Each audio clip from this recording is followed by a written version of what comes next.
예루살렘성에 고난받으시기 위해서 입성하신 날이고, 이번 한 주간은 고난주간입니다. 우리가 특별 새벽 기도에도 합니다마는 이번 한 주간 주님의 고난에 참여하는 여러분들이 될 수 있기를 바랍니다. 우리 옆에 분들하고 같이 한번 인사합시다. 주님의 고난에 동참합시다 하고 인사합시다.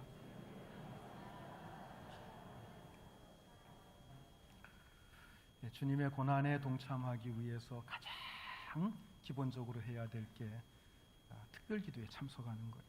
네, 옆에 분들하고 다시 한번 인사하겠습니다. 특세 꼭 나오실 거죠?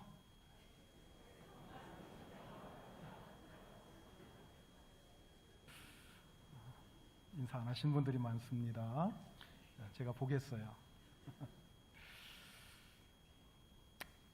프랑스 대혁명이 일어나고 나서 혜성처럼 등장한 젊은 지도자가 있었습니다. 그의 이름은 우리가 너무나도 잘 아는 나폴레옹입니다. 그의 등장에 온 유럽은 흥분의 도가니에 빠져들었습니다. 그리고 그들 중에서 26살의 젊은 음악가였던 베토벤도 포함이 되어 있었습니다. 그는 나폴레옹을 굉장히 존경했습니다. 그래서 그 존경하는 마음을 전하고 싶어서 그를 위해서 교향곡을 쓰기 시작을 했습니다. 그리고 5년 만에 교향곡을 완성하고 제목을 나폴레옹의 이름을 따서 보나파르트 교향곡이라고 이름을 붙였습니다. 그리고 나폴레옹에게 헌정할 기회를 기다리고 있었습니다. 그런데 어느 날 나폴레옹이 황제에 즉위했다고 하는 소식을 듣게 됩니다. 결국 나폴레옹은 자신의 권력 야욕을 위해서 백성들을 속인 것밖에는 되지 않았습니다. 그 소식을 듣고 베토벤이 너무너무 화가 난 거예요.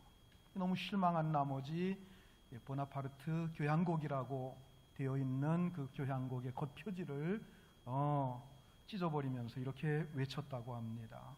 그 사람도 성물에 지나지 않아 자기 야심을 채우기 위해 황제가 되다니 정말 너무너무 실망했어. 그리고 그 교향곡의 이름을 바꿨습니다. 심포니 에로이카, 즉 영웅 교향곡이라고 하는 이름으로 바꿨는데, 그 교향곡이 베토벤의 제3번 영웅 교향곡입니다. 특별히 이 악장은 영웅이 죽었다고 하는 의미로 장송 행진곡이라고 2장에 표제를 그렇게 붙여놓고 있습니다. 여러분, 지도자에게 실망하는 사람들이 어디 베토벤 뿐이겠습니까? 역사를 돌아보면 수없이 많은 왕이나 통치자들이 있었습니다마는 대부분 그들이 안겨준 것은 실망과 허탈감 뿐이었습니다. 그런데 여러분, 그렇지 않으신 분이 한 분 계십니다. 어린 나귀를 타고 예루살렘에 입성하시는 굉장히 겸손한 왕이 계십니다. 그분의 이름이 뭘까요? 예수님이십니다.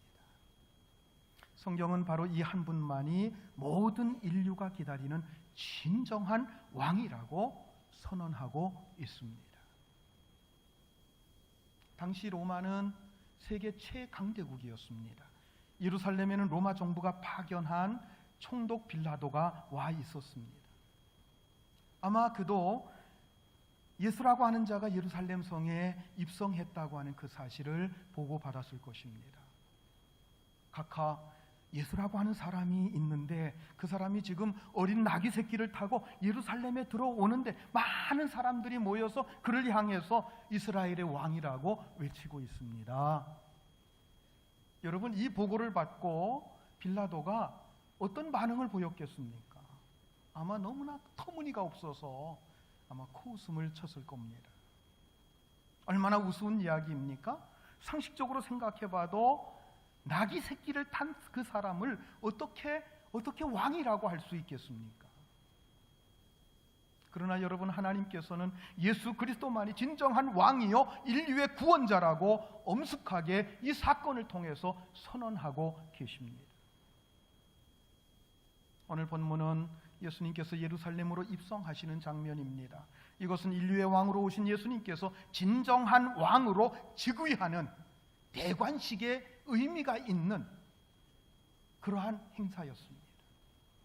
그분은 본래 하나님이셨습니다. 모든 인류를 죄와 죽음에서 구원하시기 위해서 그 하나님의 아들이 인간의 몸을 입고 이 세상에 오셨습니다. 그러나 어느 누구도 예수님을 왕이나 구원자로서 영접하지 않았습니다. 영접하기는커녕 오히려 핍박했고 결국은 십자가에 죽게 한 것, 이것이 바로 인간의 대접이었습니다. 그래서 예수님은 당신 스스로 인류의 왕으로서의 대관식을 하기로 작정을 하셨습니다. 그리고 나귀 새끼를 타고 예루살렘 성에 입성하신 것입니다. 이것은 한편으로 보면 십자가에 죽으시기 위한 입성입니다. 그리고 또한 자신이 인류의 구원자요 왕이라고 하는 사실을 많은 사람들 앞에 선포하는 입성이었습니다. 예수님께서는 이 왕의 대관식을 자기 스스로 준비하셨습니다.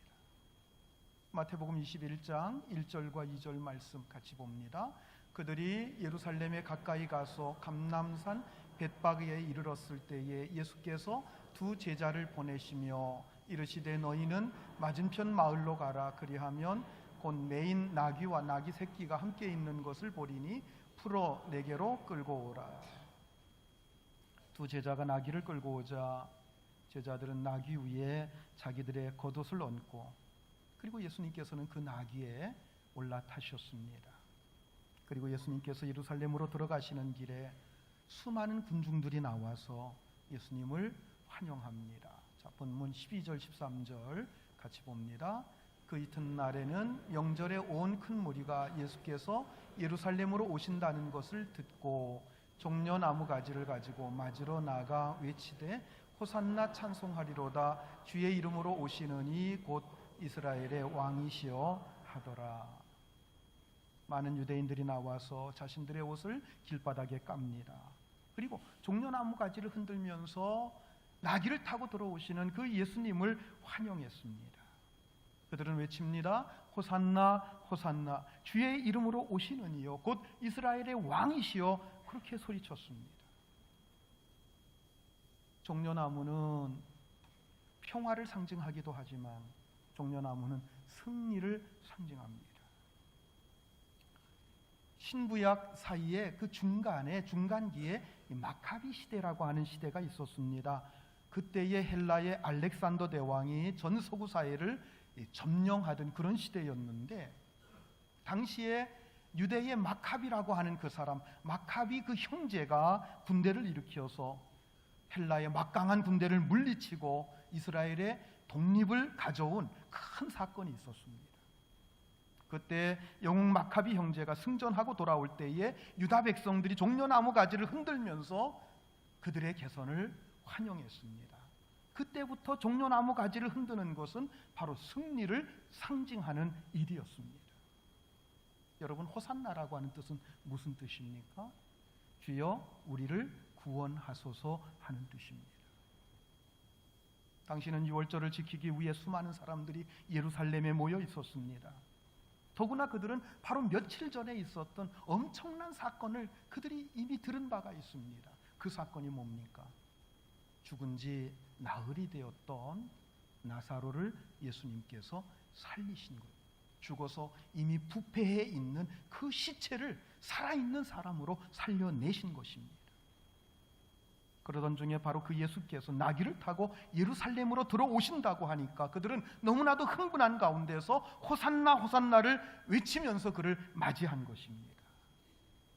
그들은 대부분 예수님을 자기들의 민족적인 해방과 번영을 가져다 줄 수 있는 정치적인 왕으로 기대하고 그렇게 그분을 맞이하고 그렇게 소리친 것입니다. 여러분, 우리를 구원해 달라고 하는 뜻이 무슨 뜻입니까? 이제 우리를 이 로마의 식민지로부터 독립시켜 주시옵소서. 이제 우리를 억압에서부터 풀어 주시옵소서. 이제 우리를 가난에서부터 해방시켜 주시옵소서. 그런 뜻입니다. 사실 예수님께서 사람들의 환호를 받으시면서 예루살렘 대로를 통해 성으로 들어가셨다고 하는 이 사건은 참 놀라운 사건입니다. 예수님께서 사역하셨던 지난 3년 동안 한 번도 자신의 신분을 공개적으로 노출시킨 적이 없으셨기 때문입니다. 오병이어에 놀라운 기적을 일으키셨을 때 많은 사람들이 예수님을 왕으로 삼고자 했습니다만 예수님께서는 그들을 피해서 산속으로 숨어 들어가셨습니다. 그런 예수님께서 지금 나귀를 타시고 당당하게 예루살렘으로 입성하고 있습니다. 나귀 새끼를 타고 자신이 다윗의 자손으로서 왕이라고 하는 것, 이것을 온 만천하에 선포하고 있는 것입니다. 누가 시켜서 한 일이 아닙니다. 예수님 자신이 스스로가 주도권을 가지고 이 일을 하고 계십니다. 제자들도 왜 예수님께서 갑자기 태도를 바꾸셨는지 이해할 수가 없었습니다. 본문 16절 말씀 우리 같이 한번 읽습니다. 제자들은 처음에 이 일을 깨닫지 못하였다가 예수께서 영광을 얻으신 후에야 이것이 예수께 대하여 기록된 것임과 사람들이 예수께 이같이 한 것임이 생각났더라. 그러니까 제자들조차도 그 이유를 알지 못하고 있다가 나중에 예수님께서 부활 승천하신 후에야 비로소 그 일이 그 뜻이었구나, 그것 때문에 그렇게 하셨구나 라고 하는 것을 깨달았다고 하는 것입니다. 예수님은 수많은 사람들이 모여들어 자기를 향해서 호산나 이스라엘의 왕으로 오시는 이여 라고 소리칠 때에도 그들의 입을 막지 않으셨습니다. 그들이 어떤 의도를 가지고 어떤 목적을 가지고 그렇게 소리치는지 다 알고 계시면서도 그들의 행동을 막지 않으셨습니다. 그로부터 불과 3, 4일 후에 그들 중에 많은 사람들이 저 예수를 십자가에 못 박으라고 소리치는 폭도로 변해버립니다. 주님은 그것까지도 다 알고 계십니다. 그럼에도 불구하고 지금 자신을 왕으로 영접하는 그들의 입을 막지 않으셨습니다. 당당하게 자신을 왕으로 드러내신 것입니다. 그렇다고 한다면 왜 예수님께서는 갑자기 이렇게 태도를 바꾸셨습니까? 그 이유를 본문 15절에서 이렇게 말씀합니다. 15절 같이 봅니다. 이는 기록된 바 시온 딸아 두려워하지 말라. 보라 너의 왕이 나귀 새끼를 타고 오신다 함과 같더라.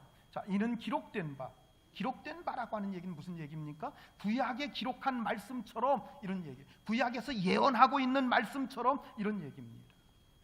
예수님께서는 구약의 예언을 따라서 그 예언을 성취하시기 위해서 이 일을 하셨다 하는 겁니다. 예수님은 철저하게 하나님 말씀을 따라서 하셨습니다. 그래서 그것을 성취하기 위해서 공개적으로 예루살렘에 입성하신 것입니다. 사실 지금 예루살렘은 공포 분위기가 가득합니다. 유대 종교 지도자들이 기회만 되면 예수님을 잡아 죽이려고 호신탐탐 노리고 있는 바로 그런 상황입니다. 그럼에도 불구하고 예수님은 하나님의 뜻, 하나님의 예언, 하나님의 말씀을 이루시고자 나귀 새끼를 타고 예루살렘에 입성하셨다는 거예요. 그런데 여러분, 예수님께서 태도를 바꾸신 데에는 더 중요한 이유가 있었습니다. 예수님은 며칠 후면 자신이 처형될 것을 이미 알고 계셨습니다. 그런데 처형되시기 전에 자기를 죽이는 유대 종교 지도자들과 유다 백성들에게 분명히 그들에게 밝혀야 될 것이 한 가지가 있었습니다. 그것은 그들이 누구를 죽였는지 그걸 알아야 된다는 거예요. 그들이 십자가에 죽인 분이 누구인지 그들은 똑바로 알아야 됩니다. 예수님은 나귀를 타고 예루살렘에 들어가심으로 자신이 하나님의 아들이고 자신이 메시아고 자신이 이스라엘의 왕이고 그리고 자신이 인류를 구원하기 위해 오신 만왕의 왕이라고 하는 그 사실을 분명하게 밝히신 겁니다. 그러므로 이제 그들은 예수님을 십자가에 못 박아 죽일 때 한 가지 사실을 분명히 알고 죽여야 된다는 거예요. 그가 누굽니까? 이스라엘의 왕입니다. 그가 누굽니까? 메시아입니다. 그가 누굽니까? 하나님의 거룩하신 아들입니다. 죄 없는 의인입니다. 그를 십자가에 못 박아 죽이는 거예요. 이것을 분명히 하기 위해서, 해두기 위해서 예수님은 자신의 신분을 분명하게 지금 드러내고 계신 거예요. 그렇다면 여러분, 예수님은 어떤 왕이십니까? 세상의 왕들과 비교해 볼 때에 예수님은 어떻게 달랐습니까? 예수님은 적어도 두 가지 면에서 세상의 왕들과 다르신 분입니다. 첫째로 예수님은 겸손한 왕이십니다. 예수님께서 나귀 새끼를 타셨다고 하는 것, 그것이 이것을 증명합니다. 자, 지금 이 사건을 예언하고 있는 것이 스가랴 9장 9절 말씀입니다. 우리 같이 한번 읽습니다. 시온에 따라 크게 기뻐할지어다, 예루살렘에 따라 즐거이 부를지어다. 보라, 내 왕이 내게 임하시나니 그는 공의로우시며 구원을 베푸시며 겸손하여서 나귀를 타시나니 나귀의 작은 것 곧 나귀 새끼니라. 자, 여러분, 스가랴 선지자가 이 사건을 예언을 하면서 특별히 강조하고 있는 게 뭡니까? 작은 나귀 새끼를 탔다고 하는 것을 강조하고 있습니다. 아까 참고로 읽었던 마태복음 21장 2절 말씀에 보면 제자들이 주님의 말씀대로 나귀를 끌고 오는데 두 마리를 끌고 오는 거예요. 예, 어미 나귀와 새끼 나귀 두 마리를 끌고 왔습니다. 그러면 예수님께서 나귀를 타신다고 하면 어떤 나귀를 타셔야 됩니까? 예, 어미 나귀를 타셔야죠.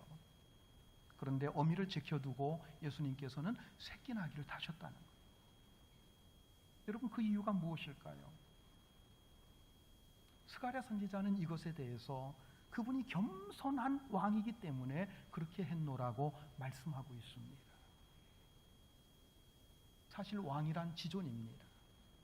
결코 겸손할 수 없는 존재입니다. 그러므로 세상의 왕들은 겸손하지 않아요. 굉장히 교만합니다. 그러나 왕이 교만하다고 해서 그걸 가지고 비난하는 사람은 별로 없습니다. 왜냐하면 왕은 교만할 수밖에 없는 존재이기 때문입니다. 그런데 우리 주님은 겸손하십니다. 더구나 우리 주님은 보통 왕이 아니시잖아요. 만왕의 왕이시잖아요. 그럼에도 불구하고 그분은 교만하지 않고 지극히 겸손하셨습니다. 여러분, 겸손이 무엇입니까? 자신의 위치를 버리고 상대방의 위치로 내려가는 거예요. 그와 함께 울고 그와 함께 웃는 거예요. 그분은 본래 하나님이셨습니다. 그러나 하나님과 동등한 위치를 고집하지 않으시고 자기를 비워서 사람들과 같이 되셨습니다. 이 세상에 오셔서도 당신의 위치를 고집하지 않으셨습니다. 세상의 높은 사람들처럼 그렇게 행세하지 않으셨습니다. 가난하고 병든 자들, 멸시받는 세리와 창기들, 이렇게 세상에서 눌리고 고통받는 사람들과 함께 하셨습니다. 그리고 말씀하십니다. 마태복음 11장 28절 29절 같이 봅니다. 수고하고 무거운 짐진 자들아 다 내게로 오라. 내가 너희를 쉬게 하리라. 나는 마음이 온유하고 겸손하니 나의 멍에를 메고 내게 배우라. 그리하면 너희 마음이 쉼을 얻으리니. 주님께서는 우리 인생들을 향해서 모두 다 무거운 짐을 진 자라고 그렇게 말씀하십니다. 수고하고 무거운 짐진 자들아 다 내게로 오라. 여러분, 그렇게 수고하고 무겁게 느껴지는 여러분 우리의 짐이 무엇입니까? 하나는 죄와 사망이 주는 영적인 짐입니다. 죄가 우리를 짓누릅니다. 죄의 가책이 우리를 짓누릅니다. 죽음의 공포가 우리로 하여금 사시나무 떨듯 떨게 합니다. 밤낮 없이 그 공포 속에 매여서 살아갑니다. 이게 인생들의 모습이에요. 아무리 세상에서 권세를 가지고 있고 아무리 세상에 부자라고 할지라도 죽음 앞에서의 그 공포는 피할 수가 없는 거예요. 그러나 여러분, 우리가 예수 믿고 거듭난 후에는 죄와 사망이 짓누르는 이 짐에서부터 해방된 줄 믿으시기 바랍니다. 죽음의 공포가 우리에게서 떠난 줄 믿으시기 바랍니다. 죄의 가책과 형벌이 우리에게서 다 물러가신 줄 믿으시기 바랍니다. 두 번째 짐은 연약한 육신이 주는 짐입니다. 피곤할 때도 많고 슬플 때도 많습니다. 그리고 작은 일에 상처받을 때 얼마나 많은지 몰라요. 절망에 빠져 허우적거릴 때도 있고 외롭고 고독할 때도 얼마나 많은지 모릅니다. 그러나 겸손히 우리 가운데 찾아오신 주님께서 진정 우리의 힘이 되어주시는 줄 믿으시기 바랍니다. 우리의 상처를 치료해 주시고 싸매어 주시는 줄 믿으시기 바랍니다. 우리에게 참된 소망이 되어주시고 우리의 진실한 친구가 되어주시는 줄 믿으시기 바랍니다. 그리고 우리에게 세상이 줄 수 없는 놀라운 기쁨과 소망과 평안을 주시는 줄 믿으시기 바랍니다. 지금 우리에게도 예수님과 같이 나귀 새끼를 타고 오시는 겸손한 왕이 필요합니다. 여러분, 만약에 예수님께서 높은 분마 위에 앉아서 지봉을 가지고 천하를 호령하듯이 그렇게 나타나셨다고 한다면, 여러분, 우리가 어찌 감히 그 앞에 나아갈 수 있겠습니까? 그러나 여러분, 예수님께서는 아주 겸손하신 분이십니다. 나귀 새끼를 타고 우리 곁에 오시는 분이십니다. 그리고 지치고 상한 심령으로 아무 말도 하지 못한 채 주여 하고 부르짖기만 해도, 사랑하는 내 아들아, 내가 내 아픔을 다 안다. 사랑하는 딸아, 내가 내 그 깊은 상처를 다 알고 있노라. 이렇게 우리 곁에서 위로해 주시는 주님이신 줄 믿으시기 바랍니다. 여러분, 이런 찬양 다 아시죠?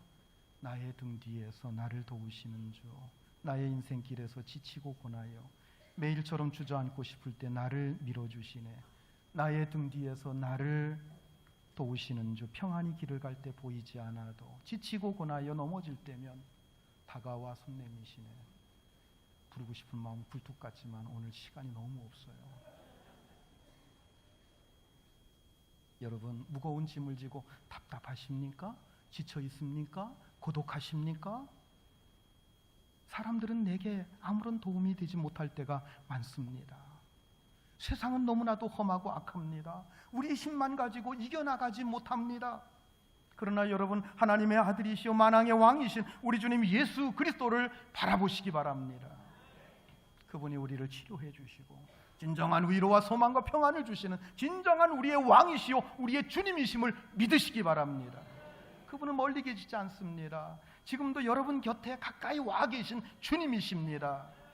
여러분, 그 주님 안에서 참된 위로와 소망과 평안을 충만하게 누릴 수 있기를 주의 이름으로 축원합니다. 그 왕은 어떤 왕입니까? 그분은 희생하시는 왕입니다. 율법에 따르면 제사에 쓰는 짐승은 한 번도 멍에를 맨 적이 없는, 즉 일을 해보지 않은 짐승이라야 된다라고 말씀하고 있습니다. 하나님 앞에 드리는 제물은 멍에를 메고 밭을 갈았던 짐승은 안 된다는 거예요. 만약에 나귀를 하나님 앞에 드린다고 하면 나귀 역시 한 번도 사람을 태우지 않은 나귀여야 된다 하는 거예요.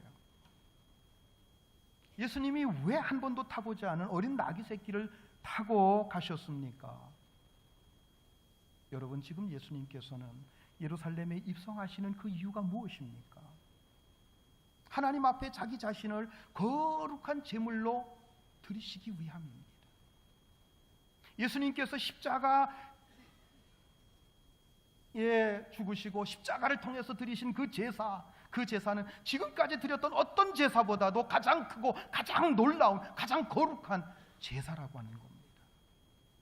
지금까지 드렸던 이스라엘의 모든 제사를 다 합친 것보다도 훨씬 더 크고 가장 놀라운 그런 제사였습니다. 그리고 그 제사의 효력 역시 지금까지 드려졌던 모든 제사를 다 합친 것보다도 그 효력은 훨씬 더 귀하고 놀라운 것입니다. 지금까지 이스라엘 백성들은 개인의 죄 또는 가족의 죄를 용서받는 제사를 드려왔습니다. 더구나 이 제사는 그들이 매년 절기 때마다 올라가서 반복해서 드려야만 했던 그런 제사였습니다. 그러나 예수님께서 십자가를 통해서 드리신 그 제사는 모든 인류의 죄를 다 용서받고도 남음이 있는 놀랍고 위대한 제사였다는 거예요. 지금까지 이스라엘 백성들이 드려왔던 제사의 제물은 무엇이었습니까? 양이나 염소, 비둘기 기껏해야 송아지 정도였습니다. 그러나 여러분, 십자가의 제사는 그 제물이 하나님의 아들이었습니다. 하나님의 독생자 예수 그리스도의 피, 그 죄 없고 의롭고 거룩하신 그 피가 여러분 어떻게 양이나 염소와 같은 짐승의 피와 견줄 수 있겠습니까? 지금 바로 그 제사를 드리려고 지금 예루살렘을 향해서 들어가시는 거예요. 이렇게 자신을 하나님의 거룩한 제단에 올려놓으시려고 예루살렘을 향해서 들어가시는 길입니다. 그러므로 나귀 역시 한 번도 사람을 태운 바 없는 나귀 새끼를 택하신 겁니다. 예수님은 제물로 바쳐지는 어린 양들 가운데 가장 위대한 어린 양이셨습니다. 그분은 유월절 양 잡는 날에 십자가에 달려 죽으심으로 마지막 유월절 양이 되셨습니다. 그분이 십자가에 죽으심으로 더 이상 유다 백성들에게, 아니 모든 인류에게 유월절의 양을 잡을 필요가 없게 된 것입니다. 그분이 죽으심으로 모든 인류가 죄사함을 받을 수 있게 되었기 때문입니다. 바로 우리 자신, 나 자신을 위해서 대속의 죽음을 죽으신 겁니다. 즉 내가 죽어야 될 죽음을 죄가 없으신 그분이 대신 죽으신 거예요. 내가 받아야 될, 내 죄 때문에 내가 받아야 될 하나님의 저주, 하나님의 형벌, 그 지옥의 고통을 예수님께서 그 십자가에서 다 대신 받으신 것입니다.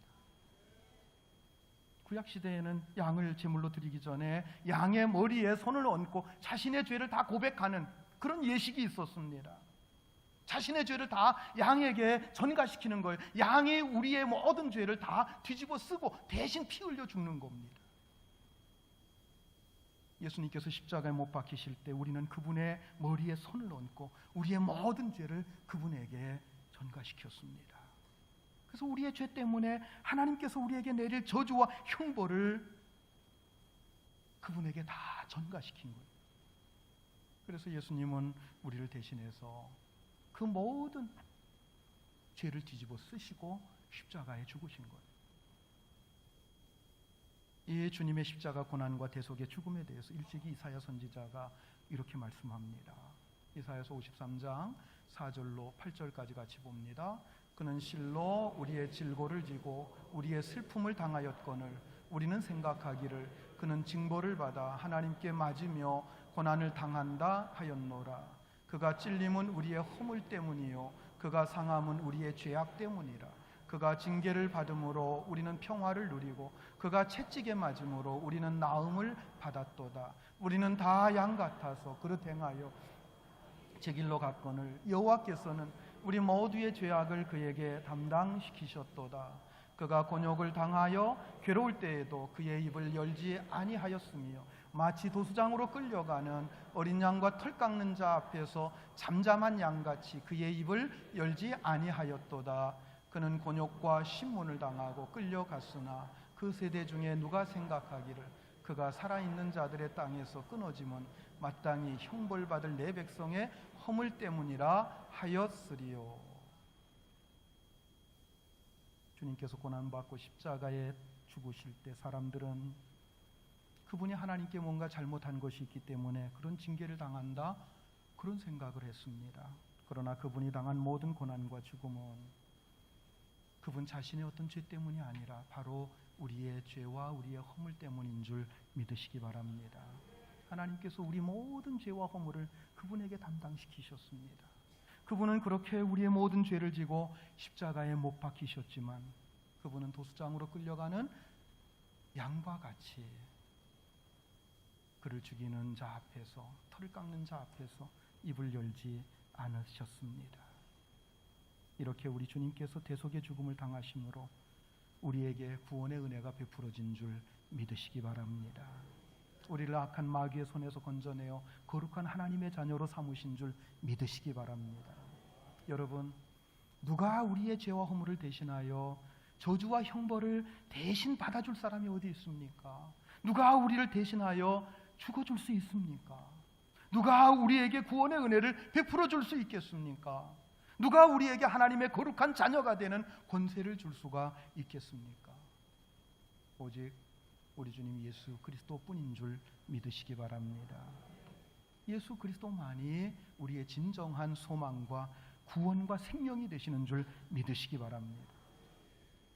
어린 나귀를 타고 겸손히 예루살렘에 입성하신 예수님, 그 예수님은 오늘도 지금 우리와 함께 계시는 줄 믿으시기 바랍니다. 그 주님 앞에 믿음으로 고백하시길 바랍니다. 주님께서 우리를 위해서 모든 것을 내어주셨사오니 주님, 이제 저의 모든 것을 주님을 위해서 바치겠습니다. 이게 여러분들의 고백, 여러분들의 신앙 고백 되시기를 주의 이름으로 축원합니다. 기도하시겠습니다. 은혜로우신 하나님 아버지 고맙습니다. 오늘 종려주일을 맞이